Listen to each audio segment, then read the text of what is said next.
Just a spoonful of rice, please. Enough to boil into porridge. My son's wife won't give me any today."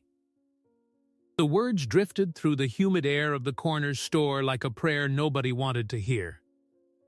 An old woman stood at the counter, her thin fingers clutching a folded plastic bag.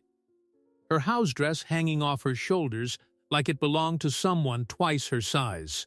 Her hair, once carefully brushed and pinned every morning, was tangled at the back.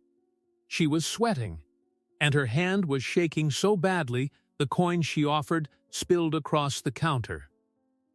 2 quarters. A dime. Not enough for anything except pity. Mrs. Alvarez, who had known this woman for 30 years, looked up from her register and felt her heart split down the middle. "Rosa," she whispered, "honey, what happened to you?" Rosa tried to smile. She had always been proud, the kind of woman who wore her Sunday best even to check the mail, the kind who brought casseroles to sick neighbors and never once asked for anything in return. But now, standing there in the fluorescent light, she looked like a ghost of the woman the neighborhood had loved. "Just a little rice, please," she said again, and her voice cracked. "I'm not feeling well. I have a fever. My daughter-in-law says the pantry is locked and I need to wait for tomorrow. But I haven't eaten since yesterday morning, and I don't think I can wait anymore." Mrs. Alvarez rushed around the counter and grabbed the old woman before her knees buckled. Rosa's skin was burning, her lips were cracked, and through the thin fabric of her dress, Mrs. Alvarez could feel every single one of her ribs. 2 hours later, on a plane descending into the small town he had left 8 years ago, Ricardo pressed his forehead against the cold window and smiled. He was finally coming home. 6 months of chemotherapy, 3 surgeries, and a recovery that had nearly killed him. And now, at last, the doctors had used the word he had waited a lifetime to hear. Cured. He had beaten the disease. He was healthy. And the first thing he was going to do, before anything else, was walk through his mother's front door and hold her the way he hadn't been able to hold her since he left for the city. He had told no one he was coming. Not his wife, not his mother. He wanted it to be a surprise, the kind of moment you save for the movies. He pictured her standing in the kitchen, wiping her hands on that faded apron she had worn since he was a boy, turning around and gasping when she saw him. He pictured her crying. He pictured her laughing. He pictured her cooking him the arroz caldo she used to make when he had the flu, the way only she could make it, with ginger and chicken and just the right amount of scallions on top. He did not picture what was actually waiting for him. The taxi pulled up in front of the house at 4 in the afternoon. Ricardo paid the driver, grabbed his suitcase, and stood for a moment on the sidewalk, breathing in the smell of the neighborhood he had grown up in. Something felt off. The garden his mother had tended for 40 years, the one that had once burst with hibiscus and tomatoes and jasmine, was brown and dead. The porch light, which she always left on for him even after he moved away, was gone entirely. The bulb missing. The fixture rusted. And the front door, painted sky blue, for as long as he could remember, was padlocked shut from the outside. Padlocked from the outside. Ricardo felt his stomach drop. "Ricardo?" A voice called out behind him. "Ricardo, is that you?" He turned and saw Mrs. Alvarez running across the street toward him, her apron still on, her eyes red from crying. "Oh, thank God you're home," she said, grabbing his arm. "You need to come with me. Right now. Your mother is at my house. She's very sick, mijo, and there is something you need to know." Ricardo dropped his suitcase on the sidewalk and followed Mrs. Alvarez across the street. His legs felt heavy, the way they used to feel during chemo, when even the walk from the bed to the bathroom felt like climbing a mountain. But this heaviness was different. This was fear. Mrs. Alvarez. What happened? Where is my mother? Why is the house locked from the outside? Just come, mijo. Come inside first. Sit down. I'll tell you everything, but you need to see her first. The Alvarez house smelled like garlic and simmering broth. Ricardo remembered running through this kitchen as a boy, stealing pieces of pan diesel off the counter while Mrs. Alvarez pretended not to notice. Now she led him down the narrow hallway to the guest bedroom, the one that used to belong to her son before he moved to Manila. She stopped at the door and turned to Ricardo, and he could see her lower lip trembling. She's sleeping now. I gave her some soup and some Tylenol for the fever, but mijo, she is very thin. Please prepare yourself before you go in. Ricardo nodded.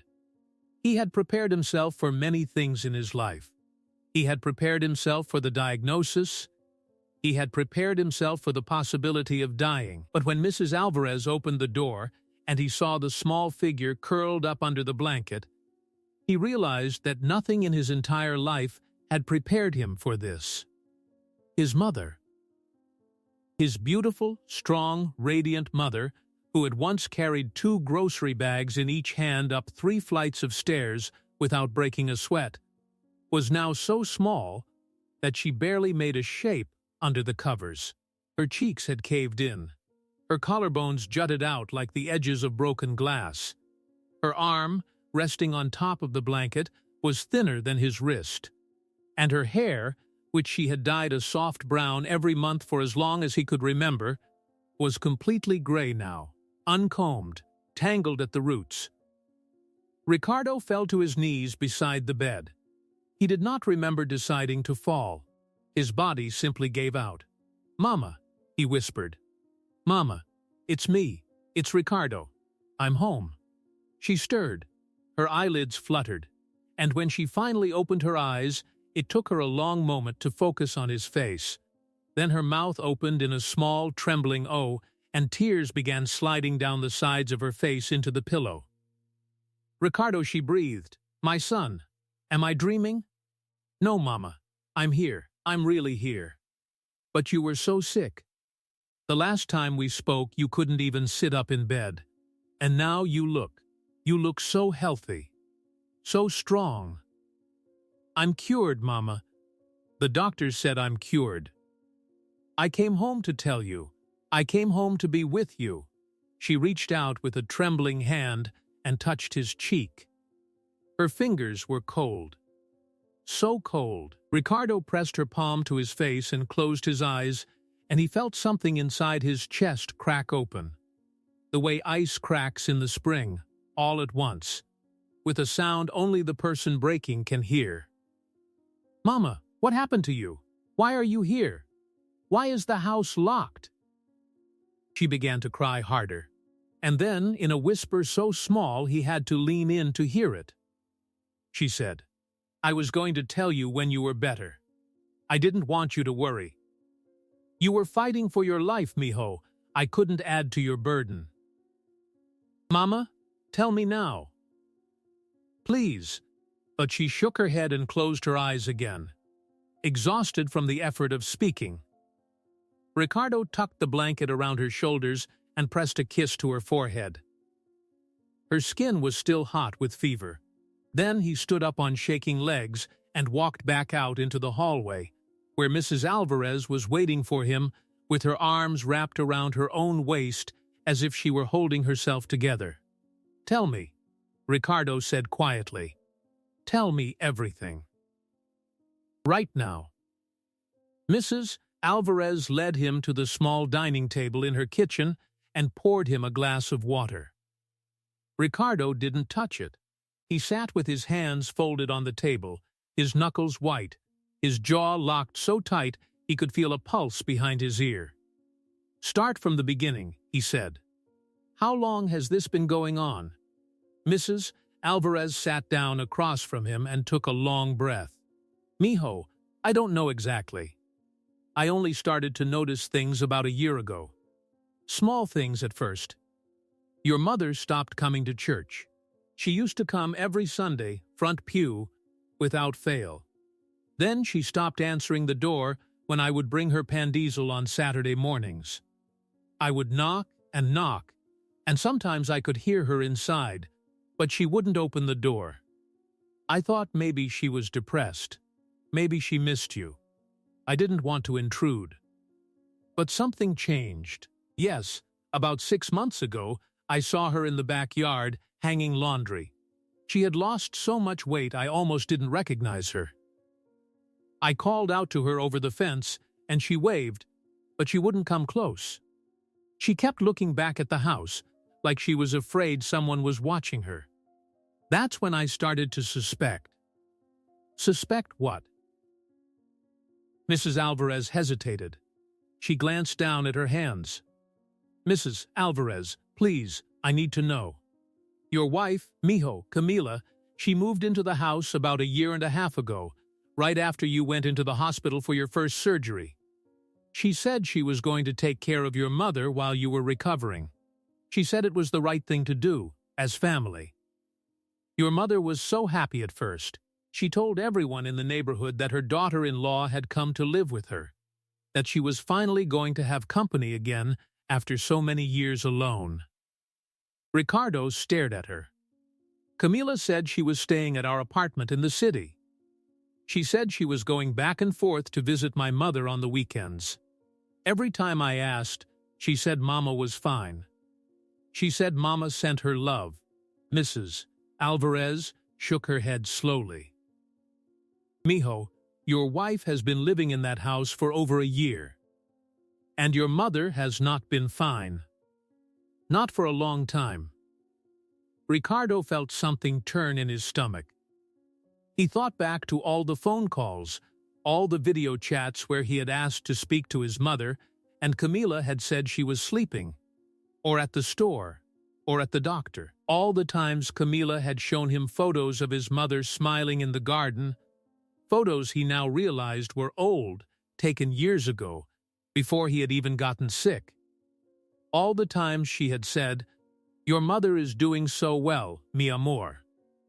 Don't worry about anything except getting better." He had trusted her. Completely. Because she was his wife. Because he had been so weak, so tired, so afraid of dying that he had needed to believe someone was taking care of the woman who had raised him. What did she do? Ricardo asked.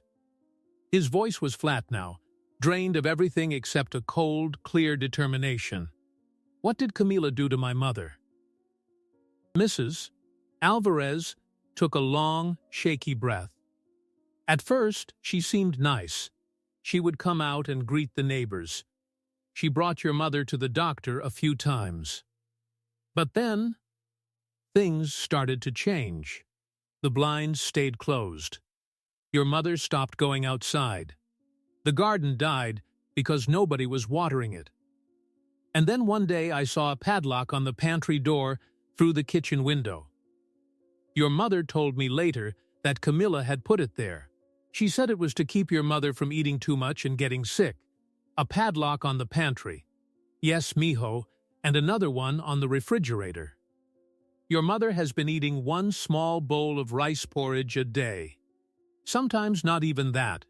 She has been begging her neighbors for food for months, but she was too ashamed to tell anyone the truth. Ricardo did not remember standing up. He did not remember walking out of Mrs. Alvarez's kitchen. He only remembered finding himself back on the sidewalk in front of his mother's house, staring at the padlock on the front door, feeling a rage so pure and so complete that it felt almost peaceful. He walked around to the back of the house. The kitchen window was open a crack, just enough for a warm breeze to slip through.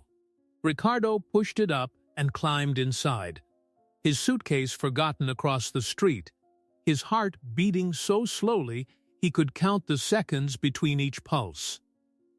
The kitchen smelled wrong. Not like his mother's kitchen. There was no scent of garlic or vinegar or fresh coffee. Instead, there was a stale, closed-in smell, like a room that hadn't been aired out in months. On the counter sat a single dirty bowl with dried rice porridge stuck to the sides, and next to it, a plastic cup of water that had a thin film on top. Ricardo turned to the pantry. There it was. A shiny brass padlock, brand new, hanging from a hasp that had been screwed into the wood. Somebody had installed it recently. Somebody had gone out and bought this padlock and this hasp and this screwdriver and had drilled into the pantry door of the house where his mother had raised her only son and had locked away her food. Next to the pantry, the refrigerator had a bicycle chain wrapped around the handle, secured with a second padlock. Ricardo stared at it for a long time. He thought about his mother, standing here, sick and hungry, staring at that chain and knowing there was food on the other side and no way to reach it. He walked into the living room. It looked like a stranger's house. His mother's photographs, the ones that had covered every wall for as long as he could remember, were gone. His baby pictures, his graduation photo, the framed portrait of his father who had died when Ricardo was 12. All of it, gone. In their place were designer clothes draped over the couch, empty wine bottles on the coffee table, a large flat-screen television mounted on the wall where the family portrait used to hang. He walked down the hallway to his old bedroom. The door was open. Inside, the twin bed he had slept in as a boy was covered in shopping bags. Louis Vuitton, Gucci, Prada, dozens of them. Some still with tags attached, some with receipts sticking out of the tops. He picked one up and looked at the receipt. $3,200, paid last month. Then he walked to his mother's bedroom. The door was closed. He pushed it open slowly, and what he saw made his knees give out for the second time that day. He leaned against the doorframe to keep from falling. His mother's bedroom, the room where she had rocked him to sleep as a baby, where she had prayed the rosary every night for 60 years, where she had kept her wedding photo on the nightstand next to a small candle she lit every year on his father's birthday, had been stripped bare. The bed was gone. The dresser was gone. The rocking chair was gone. In place of the bed was a thin mattress on the floor. No sheets, no pillow, just a stained mattress and a threadbare blanket folded at the foot. His mother had been sleeping on the floor. In her own house. Ricardo walked to the corner of the room, where a small cardboard box sat on the floor, the only personal item left. He opened it. Inside was a small notebook with a faded blue cover. He recognized it immediately. His mother had kept a diary for as long as he could remember. She had written in it every night before bed, in her careful, looping handwriting ever since his father died. He sat down on the mattress and opened the notebook to the first page. The first entry was dated 14 months ago. Today, Camilla arrived. She is going to help me while Ricardo recovers. I am so grateful. I am not alone anymore. Ricardo swallowed hard and turned the page. He read every entry. He sat on that thin mattress on the floor of his mother's empty bedroom, and he read every single word she had written for the past 14 months. And by the time he reached the last page, the sun had gone down and the room was dark except for the small circle of light from his phone flashlight. Camilla took my bank card today. She said it would be safer if she held on to it. She said she would handle the bills so I wouldn't have to worry. I gave it to her. She is family. Camilla brought a locksmith today. She put a lock on the pantry. She said food is expensive and we need to be careful. I told her I don't eat much. She said that's good. Because at my age, I don't need much. I asked Camilla if I could call Ricardo today. She said his phone is broken. She said the doctors don't want him to be disturbed. I understand. I don't want to make him worse. I will wait. Camilla had a party last night. Many people came. There was music and food. I could smell the roasted pork from my bedroom. I have not eaten since yesterday morning. I asked if I could have a small plate.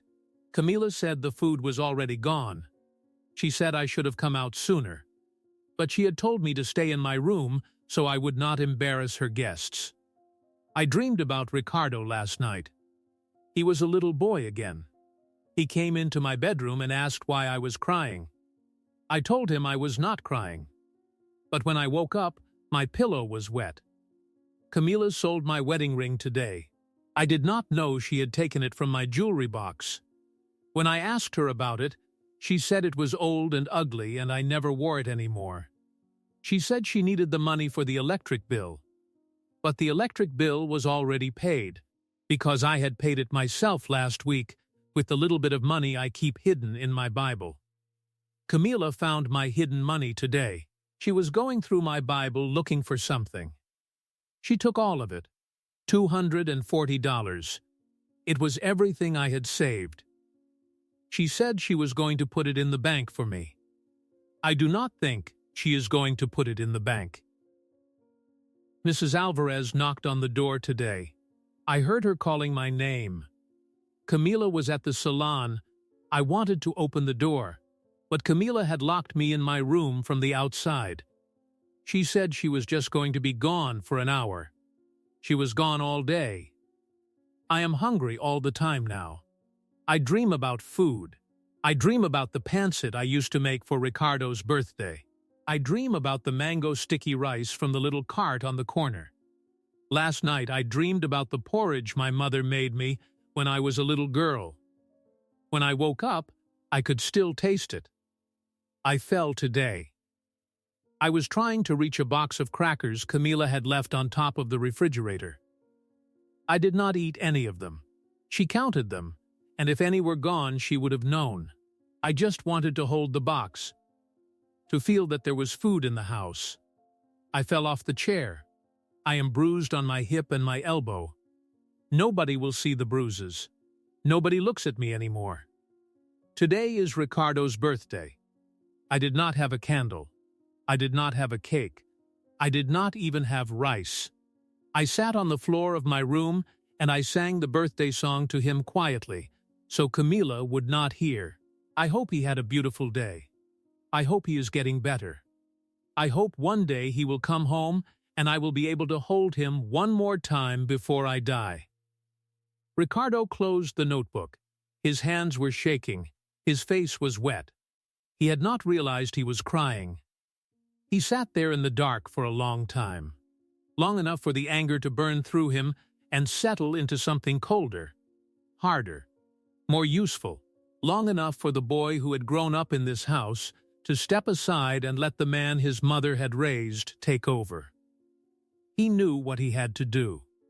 The first thing was his mother. She needed a doctor, a real doctor, not a Tylenol from a neighbor's medicine cabinet. He tucked the diary into the inside pocket of his jacket, climbed back out the kitchen window, and walked across the street to Mrs. Alvarez's house. "I'm taking her to the hospital," he said. "Right now." Tonight, Mrs. Alvarez nodded and helped him wrap his mother in a blanket. Rosa was too weak to walk on her own, so Ricardo carried her, and she weighed so little in his arms that he nearly stumbled from the shock of it. She had carried him this way once, when he was a baby. She had carried him this way through fevers and nightmares and skinned knees for the first 10 years of his life. And now, after everything she had done for him, he was carrying her out of a house that no longer belonged to her. The hospital admitted her immediately. Severe malnutrition, dehydration, a urinary tract infection that had gone untreated for weeks and was on the verge of turning into sepsis. Anemia so profound the doctor could not believe she was still walking. Bruises on her hips, her elbows, her lower back, all in various stages of healing. And a heart that was beating far too slowly, weakened by months of eating almost nothing. "Mr. Reyes," the doctor said quietly, pulling Ricardo aside in the hallway, "your mother is very fragile. If she had gone another week without proper nutrition, we would not be having this conversation. Do you understand what I am telling you? I understand. There is also something else. I have to ask you this because I am required by law to ask. The bruising on her body is not consistent with a single fall. Some of these injuries appear to be defensive. Do you know how she got them? Ricardo felt his jaw tighten. I have a very good idea, doctor, and I promise you, the person responsible is going to answer for every single one of them. The doctor studied him for a long moment. I am going to file a report with Adult Protective Services tonight. That is standard procedure. If you have information about who did this, I strongly encourage you to speak with the police as well. I will. Tomorrow morning. First thing. Ricardo sat by his mother's bedside all night. He held her hand and watched the slow rise and fall of her chest, watched the IV drip nutrients into her arm, watched her sleep more peacefully than she had probably slept in a year. At some point around 3 in the morning, she opened her eyes and looked at him and whispered, "Am I still dreaming?" "No, Mama, I'm here. And I'm not going anywhere." "Ricardo, promise me something. Anything, promise me you will not blame yourself. You were sick. You were fighting to live. You could not have known." "Mama, I should have known. I should have seen the signs. I should have asked more questions. You trusted your wife. That is not a sin. That is love. The sin is hers, not yours." She fell back asleep. Ricardo pressed his forehead against her hand and let the tears come again, quietly, so he would not wake her. Around 6 in the morning, he stepped out into the hallway and made 2 phone calls. The first was to a lawyer he had known since college, a woman named Elena who had built her career prosecuting elder abuse cases in the city. The second was to a private investigator, a man his lawyer trusted, who specialized in tracing financial fraud. "I need everything," Ricardo said. "Bank records, credit cards, receipts, security footage, phone records, everything. And I need it fast." "How fast?" the investigator asked. 2 weeks. Because in 2 weeks, I am going to burn her entire world down."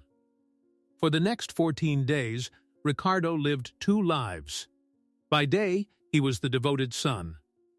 He sat by his mother's bedside at the hospital, spoon-feeding her the soft foods the nurses brought, reading to her from the old novels she used to love, brushing her hair with slow, gentle strokes until she fell asleep.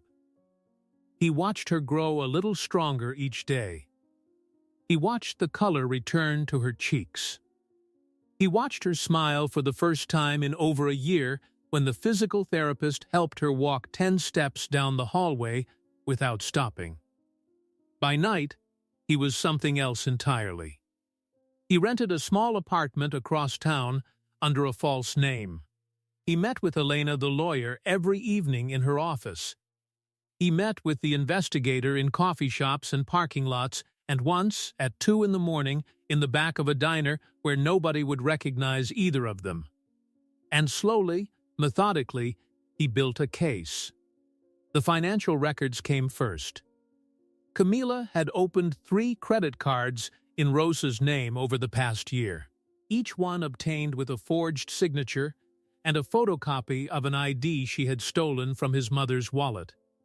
The total balance across the 3 cards was $47,000. Every single charge was for something Camila had bought for herself. Designer handbags, salon appointments, a weekend trip to Canson with someone whose name Ricardo did not recognize but which the investigator would soon identify. Then came the bank records. Ricardo had been sending $3,000 a month to his mother's account for the entire 8 years he had lived in the city. Rent, groceries, utilities, medication, anything she might need. He had never once checked to see whether she was actually spending it, because he trusted her to be honest with him about her needs. And she had been. Until Camila took the card. In the 14 months since Camila had moved into the house, over $41,000 had been withdrawn from Rosa's account. None of it had gone to groceries. None of it had gone to medication. Most of it had been transferred to a second account in Camila's name, an account Ricardo had not known existed. From there, the money had been spent on the same designer nonsense, filling the shopping bags in his old bedroom. Then came the second mortgage. Ricardo stared at the paperwork on Alina's desk, unable to speak. His childhood home, the house his parents had bought in 1978 and paid off completely by the time his father died, had been mortgaged for $220,000 8 months ago. The signature on the loan application was his mother's, but even a child could see it had been forged. The handwriting was too shaky in some places, too smooth in others, and in the small box where the borrower was asked to list their annual income, someone had written $85,000 from a rental property that did not exist. "Where is the money?" Ricardo asked. Alina flipped to another page. $50,000 went to pay off Camila's own credit card debt from before she married you. $40,000 went to a car dealership. She bought herself a new Mercedes. The rest is sitting in an offshore account in her sister's name. We are still tracing it. Her sister. Yes, Marisol Vega. Does that name mean anything to you? Ricardo felt something click into place in his mind. Marisol was Camila's older sister, the one who lived in Miami and had never liked him. The one who had spent every family dinner making little comments about how Camila had married beneath her station. The one Camila had insisted on visiting for 2 weeks last summer while Ricardo was recovering from his second surgery. They planned this together, Ricardo said quietly. This wasn't Camila alone. Her sister helped her. That is what the evidence suggests. And there is one more thing, Ricardo. Something you need to see. Alina pulled out a manila folder and slid it across the desk. Ricardo opened it slowly. Inside was a life insurance policy. Taken out on Rosa Reyes 11 months ago. Value, $500,000. Beneficiary, Camila Reyes. Ricardo stared at the paper until the words began to swim in front of his eyes. $500,000. His wife had taken out a life insurance policy on his mother. Without his knowledge. Without his mother's real signature. And then she had spent the next 11 months slowly starving her, isolating her, denying her medical care, locking her food away, letting her fall and bruise and weaken until her heart could barely keep beating. This was not neglect. This was not greed. This was a plan. A slow, patient, deliberate plan to kill his mother and cash the check. Ricardo, Alina said softly, are you okay? He did not answer. He could not answer, because if he opened his mouth in that moment, the sound that would come out of him would not be a word. It would be something else entirely.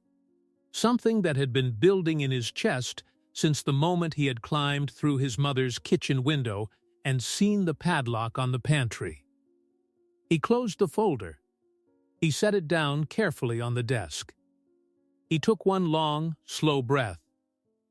When can we file? He asked. The criminal charges? Whenever you are ready. The district attorney is very interested in this case. Elder abuse, financial exploitation, forgery, identity theft, and given the life insurance policy and the pattern of deprivation, I believe we can add attempted murder. That last one is going to require expert medical testimony. But the doctor at the hospital has already agreed to cooperate. And the divorce? The moment you file for divorce, she will be tipped off. She will try to move assets, destroy evidence, possibly even flee the country. We need to time everything carefully. My recommendation is that we file all charges simultaneously, freeze her accounts on the same day, and coordinate with the police to make the arrest before she has a chance to react. How long? Give me 1 more week. I want the paperwork airtight. I want her in handcuffs before she knows what is happening. Ricardo nodded. Then he asked the question he had been carrying in his chest for the past 2 weeks. Elena, has she called? Has she asked about me? Has she asked about my mother? Elena looked at him with something like pity in her eyes. The investigator has been monitoring her social media and her phone records. In the past 2 weeks, she has not called you a single time. She has not called the hospital. She has not called your mother's house. She has posted 17 photos of herself on vacation in Tulum with a man named Rafael Morales, who is her personal trainer. She thinks you are still in the city, in your apartment, recovering. She doesn't know I've come home. She has no idea. As far as she knows, your mother is still locked in that bedroom, slowly dying, and she is free to spend your money on cabana rentals and champagne. Ricardo felt a strange, cold smile spread across his face. It was not a happy smile. It was the smile of a man who had finally understood the full shape of the enemy he was facing. Good, he said. Let her keep believing that. Let her come back to the house whenever she is ready. When she walks through that door, I want everything to be in place. It will be. He drove back to the hospital that night. His mother was sitting up in bed for the first time. A bowl of chicken soup balanced on the tray in front of her. She smiled when he walked in, and this time her smile reached her eyes. Ricardo, look, I ate half the bowl. The nurse said I am doing very well. That is wonderful, Mama. Are you okay, mijo? You look tired. I am fine, I just have a lot on my mind. Come sit. Tell me what is troubling you. He sat down beside her and took her hand. Her fingers were still thin, but they were warm now, not cold like they had been that first night. Mama, I need to tell you something, and I need you to be strong. Rosa set down her spoon and folded her hands in her lap. She looked at her son with the same steady patience she had used every time he had come to her with bad news as a boy. Broken windows, failed tests, fistfights at school. She had never once yelled at him in those moments. She had always just listened. Tell me, mijo, he told her. He told her everything. The credit cards, the bank accounts, the second mortgage on the house, the forged signatures, the Mercedes, the vacations, Marisol in Miami, Rafael the personal trainer, and finally, when he could not put it off any longer, he told her about the life insurance policy. She did not cry. She did not gasp. She did not react at all at first. She just sat there for a long moment, staring at a spot on the blanket, her thin hands very still in her lap. Then she said, very quietly, so she wanted me to die. Yes, Mama, and she was going to keep me locked in that room until I did. Yes, Rosa nodded slowly, as if she were fitting the last piece of a puzzle she had been working on for over a year. And then, finally, a single tear rolled down her cheek. But her voice was steady when she spoke again. Ricardo, I want you to promise me one thing. Anything, Mama. I want you to make sure she cannot do this to anyone else. Not to another old woman. Not to another mother. I do not care about revenge. I do not care about the money. I care that she cannot hurt anyone else the way she hurt me. Do you understand? I understand, Mama. That is exactly what I am going to do. She squeezed his hand with what strength she had. Then do it, and do it properly. Your father used to say that when you go after a snake, you cut off the head. Do not just wound it. Do not give it a chance to strike again. Ricardo kissed her forehead. I promise. 7 days later, at exactly 10 o'clock on a Thursday morning, Camila Reyes stepped off a plane at the international airport, tanned and rested, dragging a rolling suitcase full of resort wear behind her. Rafael Morales walked behind her carrying 2 additional shopping bags.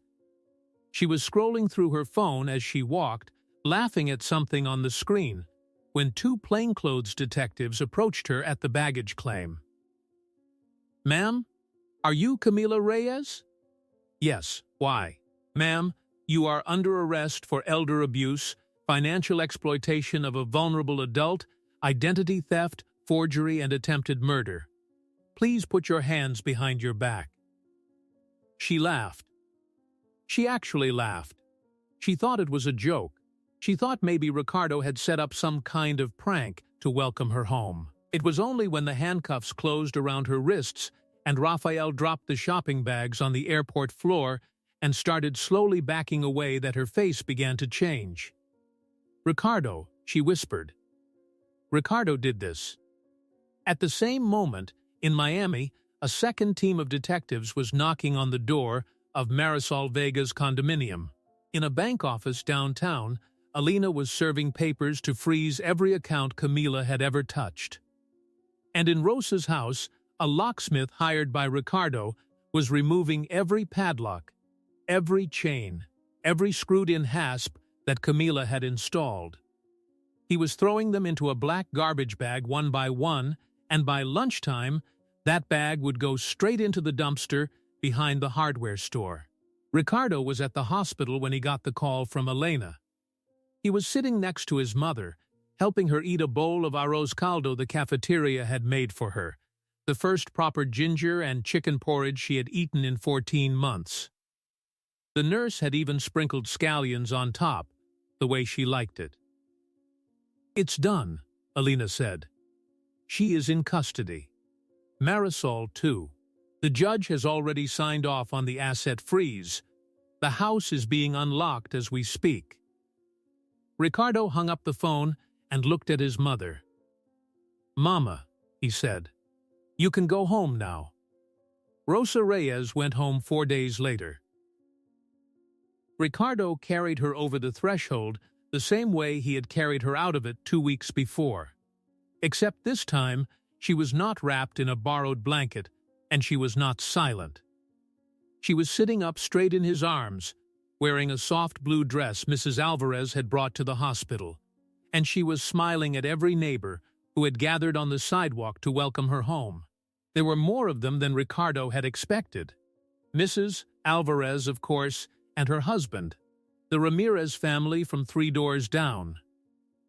Old Mr. Fernandez, who had been Rosa's friend since the 1980s and who had brought a homemade flan in a foil-covered dish. The Ortiz sisters, who had known Rosa from the church choir. All of them stood on the sidewalk in the afternoon sun, holding flowers and casseroles and cards, and one by one they came forward to hug her as Ricardo set her gently down on her own front porch.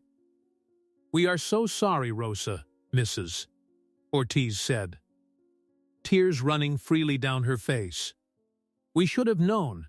We should have done more." "You had no way of knowing," Rosa said gently.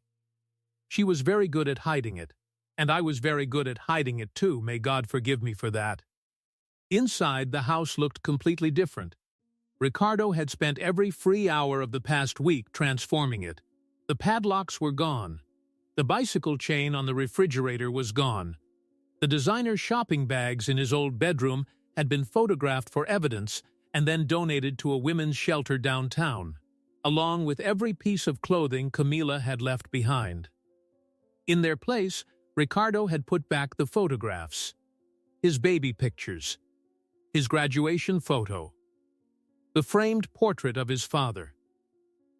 All of them had been carefully hidden in a box in the attic, and he had spent an entire evening dusting them off and hanging them back on the walls where they belonged. He had also refurnished his mother's bedroom, a new bed with a soft mattress and freshly laundered sheets, a new rocking chair by the window where she could sit and watch the garden, a small nightstand with a candle on it, and next to the candle, the framed photo of her and his father on their wedding day, which he had found tucked inside her Bible. Rosa walked slowly through the house, one hand on Ricardo's arm, and when she reached her bedroom, she stopped in the doorway and pressed her free hand to her mouth. She did not cry. She had done enough crying. She just stood there for a long moment, looking at the small candle burning on the nightstand next to her wedding photo, and she whispered, "Thank you, mijo. Thank you for bringing me home." The trial lasted 4 months. Camila was convicted on every count. The judge sentenced her to 22 years in state prison with no possibility of parole for the first 15. Marisol received 8 years for her role in the fraud and the offshore account. The $500,000 life insurance policy was voided. The second mortgage was reversed. Every dollar that could be recovered was returned to Rosa's account, and Ricardo added enough of his own savings to make sure she would never have to worry about money again for the rest of her life. Rosa lived 7 more years after that day. She spent them in her own home, in her own garden, surrounded by the neighbors who had loved her and the son who had come home just in time. She died peacefully in her sleep at the age of 76, in the bed Ricardo had bought her, holding his hand. At her funeral, Ricardo stood in front of the church and told the story. All of it. The padlocks, the diary, the corner store. He told it because his mother had asked him to. In the last conversation they had ever had, she had said, "Tell them, mijo, so that no other mother has to suffer in silence." And so he told them. And so, now, I have told you. If this story moved you, please like this video, share it with someone who needs to hear it, subscribe for more stories like this one, and leave a comment below. Peace.